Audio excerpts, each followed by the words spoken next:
직장인이라면 연금저축 다 가지고 계시죠? 저도 연금저축이 있습니다. 이번에 뉴스 보면서 제 연금저축을 처음 제대로 열어봤더니 코스피 200 ETF가 들어있더라고요. 그런데 그거 세금 더 내는 구조입니다. 원래 코스피 200 ETF는 일반 계좌에서 사면 매매 차익에 세금이 없습니다. 그런데 이걸 연금저축에 담으면 나중에 꺼낼 때 3.3에서 5.5% 세금이 생깁니다. 세금 없는 자산에 세금을 만드는 구조예요.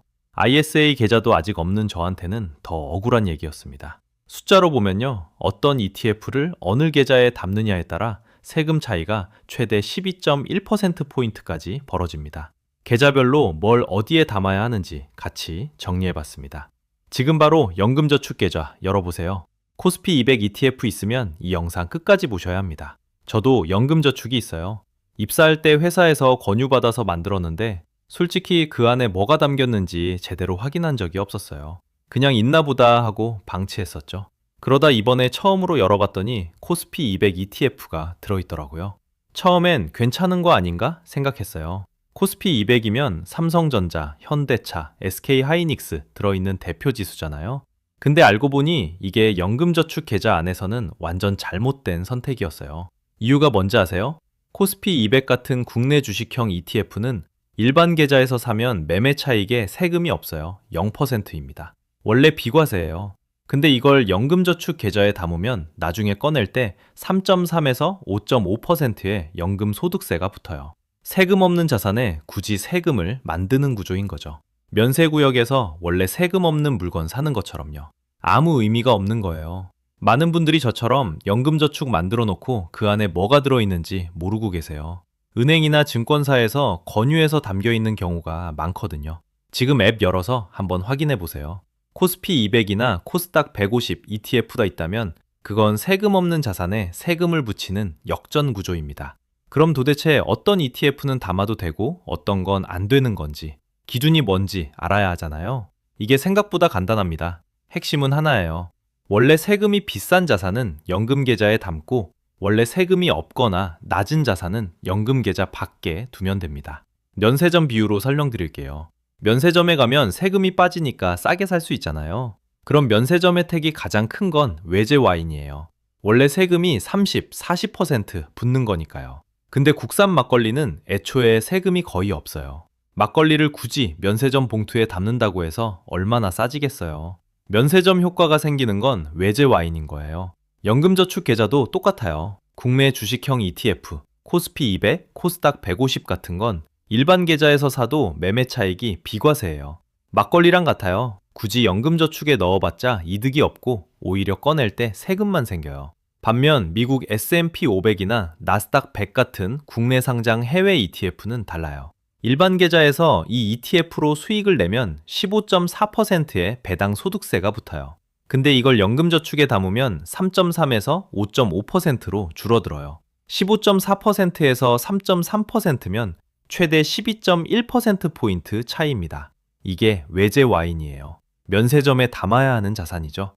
워런 버핏은 아내에게 이런 유언을 남겼어요. 내가 죽으면 재산의 90%를 S&P 500 인덱스 펀드에 넣어라. S&P 500 같은 미국 지수 ETF는 장기 성장 잠재력이 크고 연금저축 계좌와 묶으면 세금 절세 효과까지 극대화돼요. 정리하면요, 연금저축에 담아야 하는 건 미국 S&P 500, 나스닥 100 같은 해외 ETF, 코스피 200 같은 국내 주식형 ETF는 연금저축에서 빼야 해요. 그냥 일반 계좌에 두는 게 맞는 거예요. 자, 여기서 핵심입니다. ISA는 연금저축과 구조가 아예 다릅니다. 뭐가 다른지 보시면 ISA를 왜 빨리 만들어야 하는지 바로 이해가 되실 거예요.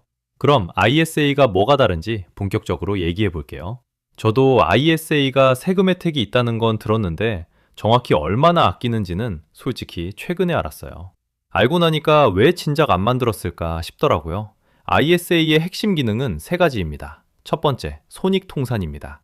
계좌 안에서 A 종목으로 500만 원 이익이 났고 B 종목으로 300만 원 손실이 났으면 순이익 200만 원에 대해서만 세금을 계산해요. 일반 계좌에선 이게 안 돼요. 수익 난 것만 과세하고 손실은 반영이 안 되거든요. ISA는 손실을 이익에서 빼주는 거예요. 두 번째, 비과세 한도입니다. 2026년 1월부터 바뀐 기준으로 일반형은 연 500만 원, 서민형은 1,000만 원까지 수익이 생겨도 세금을 아예 안 내요. 이 한도를 넘으면 9.9% 분리과세가 적용되는데 일반 금융소득세 15.4%보다 5.5%포인트 낮아요. 세 번째, 배당 비과세예요. 배당에서 차이가 특히 크게 납니다. 미국 SCHD 같은 배당 ETF를 미국에서 직접 사면 배당이 들어올 때 미국 정부가 먼저 15%를 떼고 줘요. 100원짜리 배당이면 85원이 들어오는 거죠. 근데 ISA 계좌에서 국내에 상장된 SCHD 추종 ETF를 사면 비과세 한도 내에서는 100원이 그대로 들어와요. 이 차이가 복리로 10년, 20년 쌓이면 어마어마해집니다. 매년 15%씩 세금이 안 나가고 100% 그대로 재투자되니까요. ISA는 연금저축처럼 꺼낼 때 세금이 생기는 구조가 아니에요. 계좌 안에서 세금을 닦아주는 필터 같은 거예요.